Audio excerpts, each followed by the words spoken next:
আমাদের পাশে রয়েছে বলে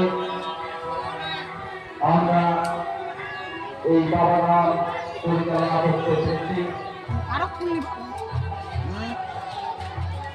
অবশ্যই আমাদের পাশে আপনারা থাকবেন, দান করতে নিয়ে সাহায্য করবেন। আগামী দিনে দিনে আমরা এই বাবারা যে কাজ চালু হয়েছে আপনারা করতে পারছেন। আমরা এই শ্রাবণ মাসের জন্য